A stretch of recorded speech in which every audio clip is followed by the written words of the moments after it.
दर्शकों, हम नए मास में प्रवेश करने जा रहे हैं अप्रैल में। तो हम सबके मन में ये जिज्ञासा रहती है कि ये नया महीना हमारे जीवन पे किस प्रकार का प्रभाव डालेगा, क्योंकि जो भी ग्रह गोचर की स्थिति बनती है हमारे जीवन पर उसका प्रभाव निश्चित देखने को मिलता है, चाहे वो अनुकूल हो या प्रतिकूल हो। हरे कृष्ण दर्शकों, वैदिक एस्ट्रो केंद्र में आपका स्वागत है। मैं आचार्य पूजा आपको बताने जाऊंगी कि मासिक राशि फलादेश में आपके लिए विभिन्न राशियों के लिए उनका अप्रैल का महीना कैसे रहने वाला है। हमें जो मासिक राशि फलादेश की श्रृंखला शुरुआत की है, हमने अब तक आपको 2 राशियों के बारे में बता दिया है। अगर आपका कुछ मिस हो गया तो आप प्लेलिस्ट में देख सकते हैं। आज के इस वीडियो में यानी आज की श्रृंखला में हम चर्चा करेंगे मिथुन राशि वालों के लिए, उनके लिए अप्रैल का महीना उनकी जो भी जो ग्रह गोचर की स्थिति बनी उसी के आधार पर कैसा रहने वाला है, उनकी अपनी पर्सनल लाइफ के लिए या उनकी अपनी प्रोफेशनल लाइफ के लिए ये अप्रैल का महीना कैसा रहने वाला है। तो आपकी राशि के अनुसार जो ग्रह गोचर की स्थिति कुछ इस प्रकार बन रही है। लगन में मंगल विराजमान है। इसके अलावा लगनेश जो आपके बुध हैं वो एकादश भाव में राहु और शुक्र के साथ युति बना रखे हैं। पंचम भाव में केतु ने गोचर कर रहे हैं। इसके अलावा दशम भाव में आपके जो है कर्म के स्थान पे बृहस्पति और सूर्य गोचर कर रहे हैं। शनि आपके नवम भाव में यानी भाग्य के स्थान पे गोचर कर रहे हैं। अब कुछ परिवर्तन हम देखेंगे। वो परिवर्तन इस प्रकार है कि 6 अप्रैल को शुक्र जो है वो मेष राशि में से निकलकर आपके द्वादश भाव में वृश्चिक राशि में प्रवेश कर जाएंगे। 14 अप्रैल को सूर्य भी जो है राशि परिवर्तन करके मेष राशि में राहु के साथ युति बनाएंगे, जहां पे 22 अप्रैल को बृहस्पति भी युति बनाने जा रहे हैं। ये बहुत बड़ा राशि परिवर्तन होगा अप्रैल में, क्योंकि ये जो बृहस्पति है काफ़ी लंबे समय से अपनी मीन राशि पर विराजमान थे। अब इसे छोड़कर वो मेष राशि में प्रवेश करेंगे, तो काफ़ी ग्रह गोचर की स्थिति जो है मेष राशि में बनने वाली है। बहुत बड़ा परिवर्तन होगा अप्रैल के महीने में और इनका असर हमारे जीवन पर निश्चित ही पड़ेगा, क्योंकि यहाँ पे बृहस्पति बैठ के गुरु चंडाल योग का निर्माण भी करेंगे।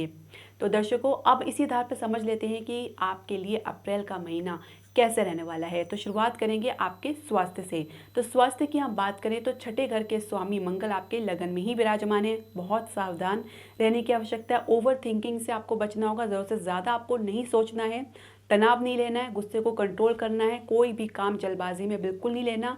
बीपी की समस्या है तो आपको विशेष ध्यान रखना होगा, खासकर अपने खान पान का उचित ध्यान रखें। इसके अलावा आप व्यायाम भी कर सकते हैं, कुछ योगा आसन भी कर सकते हैं, इसका आपको विशेष लाभ प्राप्त होगा। लेकिन आपके एकादश भाव और आपके लगन में राशि परिवर्तन हो रहा है तो कुछ बड़ी समस्या देखने को नहीं मिल रहा है, क्योंकि लग्नेश एकादश भाव में बैठे हैं और एकादश के स्वामी लगन में बैठे हैं। तो कुछ अच्छा ही आपको लाभ मिलेगा। आपके जो भी स्वास्थ्य संबंधी समस्या अब तक चल रही आ रही हैं उसमें भी कुछ आप अच्छा इम्प्रूवमेंट देखेंगे, अच्छा परिवर्तन देखेंगे। लेकिन कुल मिला के फिर भी आपको सावधान रहने की बहुत आवश्यकता है। जैसे मैंने बताया कि मंगल आपके छठे घर के स्वामी लगन में ही विराजमान हैं। आप वाहन इत्यादि को बहुत सावधानी पूर्वक चलाएं। कुछ चोट इत्यादि का भी भय बना हुआ है, तो अपनी मानसिक शांति के लिए योग ध्यान भी कर सकते हैं, आपको विशेष लाभ प्राप्त होगा। दर्शकों, अब हम समझते हैं कि आपकी शिक्षा और करियर के लिए जो विद्यार्थी हैं उनके लिए अप्रैल का महीना किस प्रकार रहने वाला है। अब पंचम भाव में केतु विराजमान है काफ़ी समय से, तो काफ़ी समय से आपको ये दिक्कत दे रहे हैं। आप जो भी परिश्रम कर रहे हैं, मेहनत कर रहे हैं, उसका आपको उचित परिणाम नहीं मिल रहा है, जिसके कारण आपका मन पढ़ाई से विच्छेद हो रहा है, उच्चाट हो रहा है या पैसे ही उच्चाट हो रहा है। आपको ये समझना है कि आपको एकाग्रता बना के रखनी होगी, फोकस करके रहना होगा, क्योंकि अगर आप जीवन में सफलता चाहते हैं तो आपको ये करके करना होगा, क्योंकि ये राहु की जो केतु की स्थिति है बहुत लंबे समय तक रहने वाली है, इतनी जल्दी जाने वाली नहीं है, तो ये आपको सोचना होगा। दूसरी बात, नई नौकरी के लिए आपके प्रयास जो है सफल रहेंगे। मंगल आपके लगन में विराजमान है, अच्छा खासा परिणाम आपको देखने को मिलेगा। साथ ही आपके चतुर्थ भाव के स्वामी जो है आपके लग्नेश एकादश भाव में गोचर करें तो भी अच्छा परिणाम आपको देखने को मिलेगा। कर्म के भाव में बृहस्पति अपनी राशि में सूर्य के साथ अच्छा खासा योग बना रहे हैं, तो हो सकता है कि आपको आपकी अपेक्षा अनुसार प्लेसमेंट या शुरुआती नौकरी आपको मिले।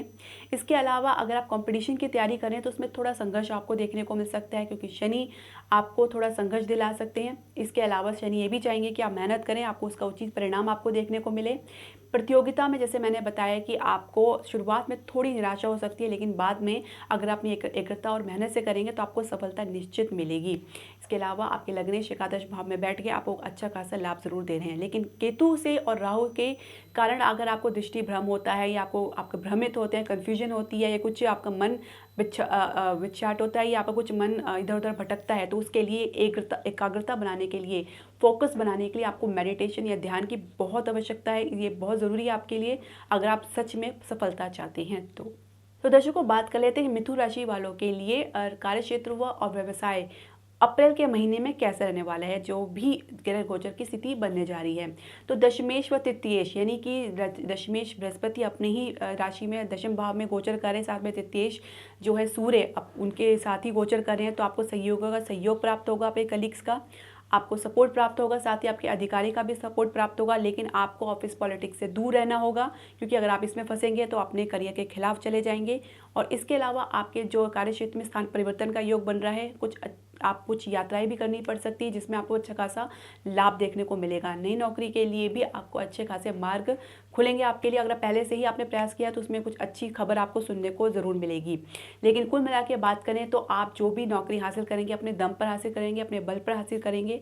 और इसके अलावा आपका जो पराक्रम है, आपका कॉन्फिडेंस है, आपके अपने आत्मविश्वास में आपको झलक आपको दिखाई देगी। जब भी आप अपनी नौकरी में कार्य में काम करेंगे या अपने उसके लिए इंटरव्यू के लिए जाएंगे तो आपका जो आत्मविश्वास है उसमें वो चरम सीमा पर रहेगा। ये भी आप परिवर्तन देखेंगे। इसके अलावा जैसे मैंने आपको बताया कि कुछ स्थान परिवर्तन के भी योग बन रहे हैं, लेकिन साथ में लाभ की स्थिति भी बन रही है।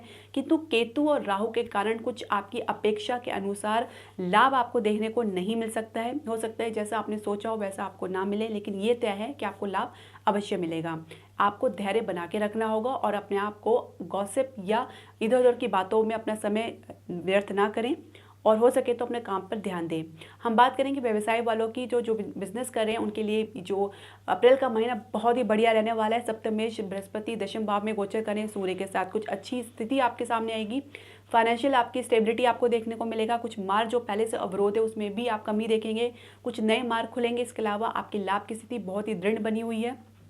कोई नए बिजनेस प्रपोजल या कुछ पुराने कॉन्टैक्ट्स आपको फिर से मिल सकते हैं, लेकिन सोच समझ के आपको इसमें साइन करना होगा, डील करना होगा। शनि आपके नवम भाव में फिलहाल गोचर कर रहे हैं, तो आपको ये तय करना होगा कि आपको किस फील्ड में जाना है। और इसके अलावा कुछ संघर्ष आपको देखने को मिल सकता है। हालांकि शुरुआती परिणाम आपको थोड़ा निराशा कर सकते हैं, लेकिन शनि आपको आपकी मेहनत का उचित परिणाम जरूर देंगे। इसके अलावा अब हम बात करेंगे आपके प्रेम संबंध और विवाहित जीवन के लिए अप्रैल का महीना कैसा रहने वाला है। तो दर्शकों, अगर आपके प्रेम संबंध की बात करें तो केतु और राहु विराजमान हैं आपके, जो कि पंचम भाव में और एकादश भाव में है। तो जिसके कारण काफ़ी आप संघर्ष या तनाव या अलगाव की स्थिति भी आप देख रहे हैं अपने प्रेम संबंध में। कुछ ऐसी स्थिति बनेगी जिसके कारण आपको लगेगा कि आपके प्रेम संबंध में गंभीरता नहीं है, ईमानदारी नहीं है। साथ ही इस कारण आपका मन उच्चाट होगा। अगर आप प्रेम विवाह के लिए प्रयासरत करें, अपने परिवार पर पहले बात करने से पहले आपको स्वयं निश्चित होना होगा कि आप जिस संबंध में हैं उसमें आप अपने आप को सहज महसूस कर रहे हैं कि नहीं। क्या वाकई संबंध में आपके लिए कुछ है, क्या यह सिर्फ आकर्षण है, ये आपको तय करना है। इसके अलावा दूसरे सप्ताह से, क्योंकि जैसे मैंने बताया है कि जो शुक्र है द्वादश भाव में प्रवेश कर जाएंगे, तो हो सकता है कुछ आपको कुछ ऐसे सीक्रेट्स सुनने को मिले जो आपके प्रेम संबंध से संबंधित हो, जिसके कारण हो सकता है आपको थोड़ी निराशा हो सके। इसके अलावा हम बात करेंगे विवाहित दंपत्ति की। तो विवाहित दंपत्ति के लिए अप्रैल का महीना सामान्य रहने वाला है। सप्तमेश जो है दशम भाव में गोचर कर रहे हैं, तो हो सकता है आपके जीवन साथी को कार्य क्षेत्र संबंधी कुछ परिवर्तन या जॉब परिवर्तन उनको देखने को मिले या स्थान परिवर्तन देखने को मिले। साथ ही विदेश में अगर आप प्रयासरत हैं तो उसमें भी आपको लाभ देखने को मिलेगा, खासकर दूसरे सप्ताह से जब शुक्र आपके द्वादश भाव में प्रवेश करेंगे। लेकिन आपके लिए हम बात करें कि आपका अप्रैल का महीना आपके लिए बहुत ही बढ़िया रहने वाला है, सामान्य से काफ़ी अच्छा रहने वाला है। संतान प्राप्ति के लिए थोड़ा संघर्ष आपको देखने को मिल सकता है, लेकिन ये निश्चित है कि आप धैर्य बना के रखिए, आपको सफलता जरूर मिलेगी।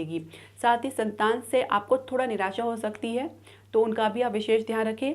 तो इस बात हम बात करें कि आपके लिए अप्रैल का महीना बहुत ही विशेष रहने वाला है। तो अब बात करेंगे आप कुछ उपायों की, जिसको अपना के आप अपने जो भी ग्रह के प्रतिकूल प्रभाव को कम कर सकते हैं।